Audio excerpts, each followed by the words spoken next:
G'day guys, Jason from Nailed It Fencing here, and have I got something special to show you today. Here we got the Makita 36 volt Earth Auger, as well as Makita's 200mm by 800mm Earth Auger Bit.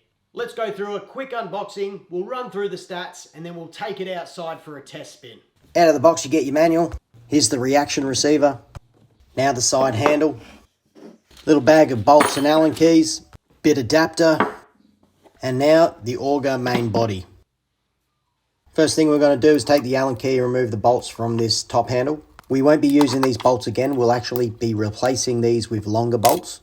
Now we take our side handle and we insert it from underneath the handle until we line up with the holes of the bolts that we just took out.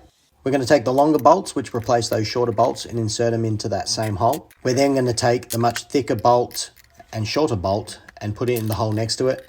We'll tighten these off periodically, just a little bit tight on one side, flip it over, tighten it on the other side, flip it over again, until we're all nice and snug. Now it's time to install the reaction receiver. This is pretty simple. It's just 2 more bolts, and you can adjust this into multiple different areas. You can take it forward and back. I'm going to find somewhere in the middle and lock it off. It should now look a little something like this. Let's grab the bit adapter. The chuck key is tucked away nicely underneath the tool. Just pop that off and use that to lock off the adapter. Don't forget to put your chuck key back. Alright, now that the auger's put together, let's run through the stats and its functions. Alright, first of all, the model number for this here in Australia is DDG460ZX4. This version here is the 36 volt, so that means it takes 2 of the Makita 18 volt batteries. Here I've got a couple of 5 amp hours. There is also a 40 volt version of this, but I chose to go with the 36, mainly because I've just got a buttload of those batteries and I haven't quite gotten myself over to the 40 volt platform just yet. Just like any Makita tool, it's super simple to put the batteries on. Just slide them on. 1.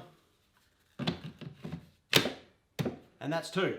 The auger has a max power output of 1.35 kilowatts. It also has 2 speed settings, 350 RPM and 1400 RPM. The first setting looks a little something like this. And then if you just switch this over to the number 2 setting, here you got the 1400. And just like many Makita tools, this does have the variable speed control with the trigger pull.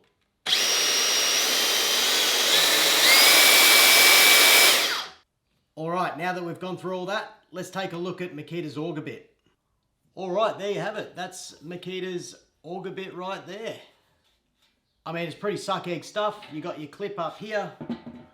All your action happens down here. Actually attaching the auger bit to the auger is a cinch. All you need to do is take off the clip. Just like that. Now we're going to slide it onto the auger. We want to make sure that we align the holes up, obviously. Now we take our pin, insert it in, and clip it off.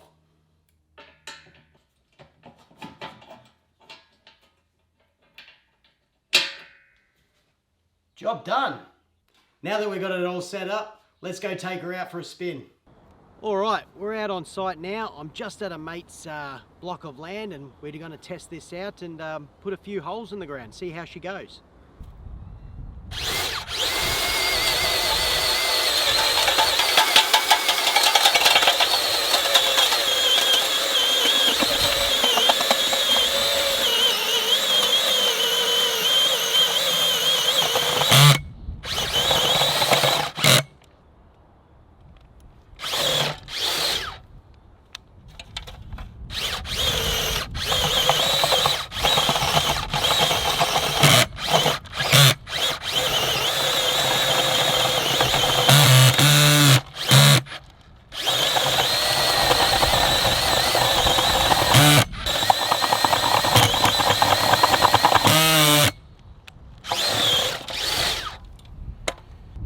I am starting to hit some rocks down below. So this is what we've achieved so far. I reckon we're probably about 400 mil down, so nothing too crazy. We were hitting some rock. but that's okay, because if I got some scissor shovels and dug out those rocks, I'm sure I could finish off the hole a bit better. Let's try another hole.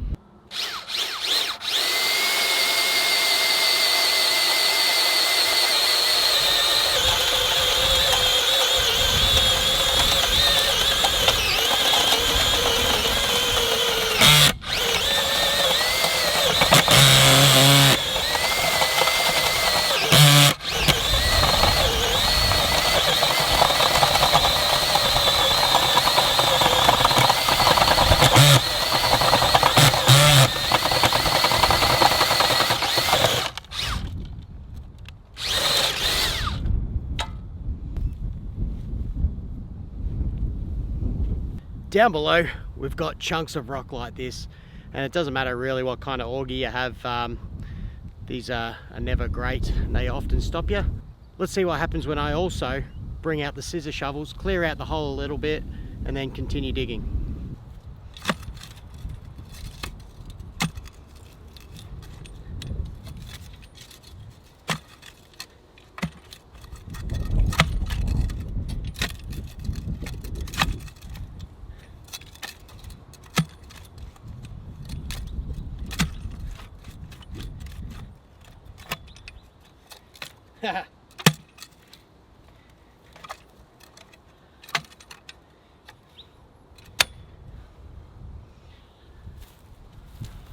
Oh, that's hard for any sort of auger, really.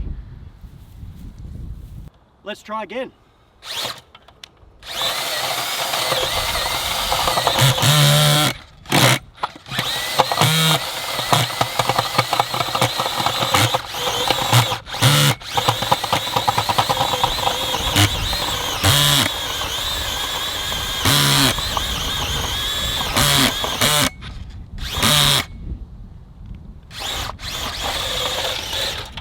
Well, we just about got to full depth there, so I'm pretty happy with that. This is some pretty tough clay, and it's clearly got a lot of infill crap in it, so if I got my petrol auger out here, I'd be having the similar results. But I'd probably hurt myself a lot more, because when this thing catches on you with the petrol, you really feel the kick. I don't want to go tearing up my mate's block too much, so I'll do one more hole for now, and we'll go from there.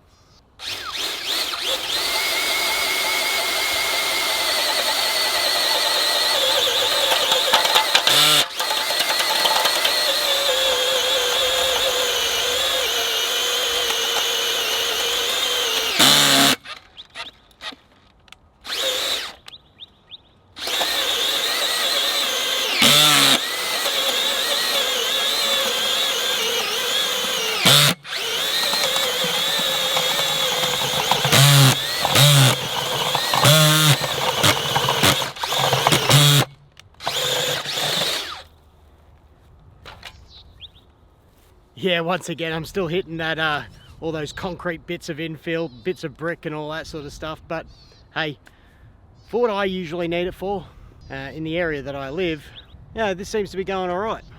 I don't have any experience with these battery operated augers, so the fact that it's even doing that right now is amazing to me. I look forward to actually taking it out on site and seeing what it can do. Let's go back to the office and break down some final thoughts. To be completely honest, that was a very unfair test for the Makita auger here. I did run another couple more holes on that block, and there was even more infill. Also just had a bit of a dig with my scissor shovels, and that was some very tough clay, so I'm actually surprised it did as well as it did. I'm interested to see how much of the batteries got worn out. These were completely full when I put them in, so let's have a look. And we've got 3 bars on that one. Hey, still got 4 bars on that one, so that's pretty good. So 5 holes and it's barely made a dent. I'm pretty pleased with that. I'm definitely going to put this thing through its paces, I can promise you that, and I'll do that in another video. I'll find another block where I can actually dig some holes and I'll just go nuts. So just some side notes. The Makita auger here, it's a pretty lightweight kind of guy. It's nothing too crazy. The teeth here are interchangeable, so that's good. You'd be able to order new teeth if they wear out too much. You can also use ordinary petrol auger bits on this as well. That's not a problem, completely interchangeable. As I was boring my way down, I did feel like this tool was sturdy enough to do the job. I didn't feel anything rattling around and not doing what it was supposed to do. Something that I absolutely loved was the fact that when it was hitting all those chunks of concrete, that this bar didn't just kick my ass. On a petrol auger, there's times when you hit some of those rocks and you just get a whack in the leg. It's not fun. From what I experienced today, it doesn't even look like that's something that can happen.